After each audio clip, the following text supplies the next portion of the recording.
Street ಸ್ಟೈಲ್ನಲ್ಲಿ ಚಿತ್ರಾನ್ನ ಮಾಡಬೇಕು ಅಂದರೆ ಈ ಚಿತ್ರಾನ್ನನ ಮಿಸ್ ಮಾಡಿದ್ರೆ ಟ್ರೈ ಮಾಡಿ. ಜಸ್ಟ್ ಒಂದು 10 ನಿಮಿಷದಲ್ಲಿ ಈ ರುಚಿಯಾಗಿರುವಂಥ ಚಿತ್ರಾನ್ನನ ಮಾಡ್ಕೊಳ್ಬೋದು. ಬೆಳಗ್ಗೆ ತಿಂಡಿಗಾದರೂ ಮಾಡ್ಕೊಳ್ಳಿ ಅಥವಾ ಲಂಚ್ ಬಾಕ್ಸ್ಗಾದರೂ ಕೊಟ್ಟು ಕಳಿಸಿ, ಖಂಡಿತವಾಗ್ಲೂ ಡಬ್ಬ ಖಾಲಿ ಆಗುತ್ತೆ. ಇದರ ಜೊತೆಗೆ ಕಾಯಿ ಚಟ್ನಿ ಅಥವಾ ಕಡಲೆ ಬೀಜ ಚಟ್ನಿ ಮಾಡ್ಕೊಳ್ಳಿ, ಸಕ್ಕತ್ತಾಗಿರುತ್ತೆ. ಮೊದಲು ಒಂದು ಪ್ಯಾನ್ಗೆ 4 ಟೇಬಲ್ ಸ್ಪೂನ್ ಎಣ್ಣೆ ಸೇರಿಸ್ಕೊಂಡು, ಎಣ್ಣೆ ಬಿಸಿಯಾಗಿದ್ದ ತಕ್ಷಣ ಅರ್ಧ ಟೀ ಸ್ಪೂನ್ ಸಾಸಿವೆ, 1 ಟೇಬಲ್ ಸ್ಪೂನ್ ಉದ್ದಿನಬೇಳೆ ಸೇರಿಸ್ಕೊಳ್ತಾ ಇದ್ದೀನಿ. ಇದಕ್ಕೆ ಕಡಲೆಬೇಳೆ ಸೇರಿಸ್ಕೊಳ್ಬೇಡಿ, ಅಷ್ಟು ಚೆನ್ನಾಗಿರಲ್ಲ. ಈಗ 4 ಮೆಣಸಿನ್ಕಾಯಿ, ಸಣ್ಣದಾಗಿ ಕಟ್ ಮಾಡ್ಕೊಂಡಿರುವಂಥ ಬೆಳ್ಳುಳ್ಳಿ ಮತ್ತು ಶುಂಠಿನ ಸೇರಿಸ್ಕೊಳ್ತಾ ಇದ್ದೀನಿ. 1 ಟೇಬಲ್ ಸ್ಪೂನ್ ಸೇರಿಸ್ಕೊಳ್ಳಿ. ಸ್ವಲ್ಪ ಕರಿಬೇವಿನ ಎಲೆ ಸೇರಿಸ್ಕೊಂಡು ಫ್ರೈ ಮಾಡ್ಕೊಳ್ಬೇಕು. ಜಸ್ಟ್ 1 ನಿಮಿಷ ಫ್ರೈ ಮಾಡಿಕೊಂಡು ತರಕಾರಿಗಳನ್ನು ಸೇರಿಸ್ಕೊಳ್ತಾ ಇದ್ದೀನಿ.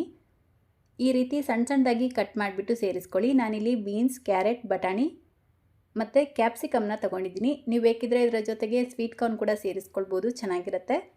ಅಥವಾ ಗೋಡಂಬಿ ಬೇಕಿದ್ರೂ ಸೇರಿಸ್ಕೊಳ್ಳಿ, ಇನ್ನೂ ಚೆನ್ನಾಗಿರುತ್ತೆ.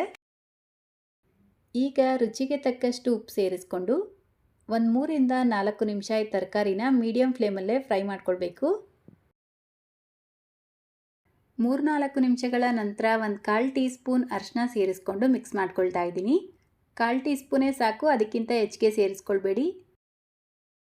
ಈ ಚಿತ್ರಾನ್ನ ಸ್ವಲ್ಪ ಲೈಟ್ ಅರಿಶಿನ ಕಲರಲ್ಲಿದ್ರೇ ನೋಡೋಕ್ಕೂ ಚೆನ್ನಾಗಿರುತ್ತೆ, ತಿನ್ನೋಕ್ಕೂ ಚೆನ್ನಾಗಿರುತ್ತೆ. ಸೊ ಈ ರೀತಿ ಮಿಕ್ಸ್ ಮಾಡಿಬಿಟ್ಟು ಗ್ಯಾಸ್ ಫ್ಲೇಮ್ನ ಆಫ್ ಮಾಡ್ಕೊಳ್ಳಿ. ಈಗ ನಾನಿಲ್ಲಿ 2 ಕಪ್ಪಷ್ಟು ಅನ್ನ ತೊಗೊಂಡಿದ್ದೀನಿ. ಅನ್ನ ನೋಡಿ ಉದ್ರುದ್ರಾಗಿರಬೇಕು.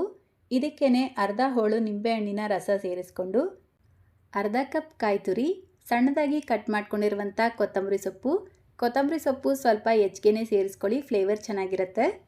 ಫ್ರೈ ಮಾಡಿ ಇಟ್ಕೊಂಡಿರುವಂಥ ತರಕಾರಿಗಳನ್ನು ಸೇರಿಸ್ಕೊಂಡು ಇದನ್ನು ಚೆನ್ನಾಗಿ ಮಿಕ್ಸ್ ಮಾಡ್ಕೊಳ್ಳಿ.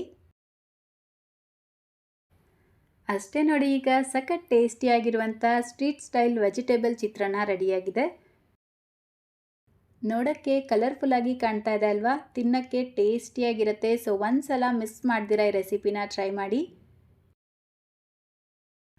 ಇದರ ಜೊತೆಗೆ ಚಟ್ನಿ ಮಾಡ್ಕೊಳ್ಳೋದನ್ನು ಮರಿಬೇಡಿ, ಎರಡಕ್ಕೂ ಒಳ್ಳೆ ಕಾಂಬಿನೇಷನ್. ಸೊ ರೆಸಿಪಿ ಇಷ್ಟ ಆಗಿದ್ರೆ ಲೈಕ್, ಶೇರ್, ಕಾಮೆಂಟ್ ಮಾಡಿ. ನಮ್ಮ ಚಾನಲ್ನ ಹೊಸದಾಗಿ ನೋಡ್ತಾ ಇದ್ರೆ ಸಬ್ಸ್ಕ್ರೈಬ್ ಮಾಡ್ಕೊಳ್ಳಿ. ಫೇಸ್ಬುಕ್ಕಲ್ಲಿ ನೋಡ್ತಾ ಇದ್ರೆ ಫಾಲೋ ಮಾಡ್ಕೊಳ್ಳಿ. ಇದೇ ರೀತಿ ಮತ್ತೊಂದು ಹೆಲ್ತಿ ಆ್ಯಂಡ್ ಟೇಸ್ಟಿ ರೆಸಿಪಿಯೊಂದಿಗೆ ಮತ್ತೆ ಸಿಗೋಣ. Thank you.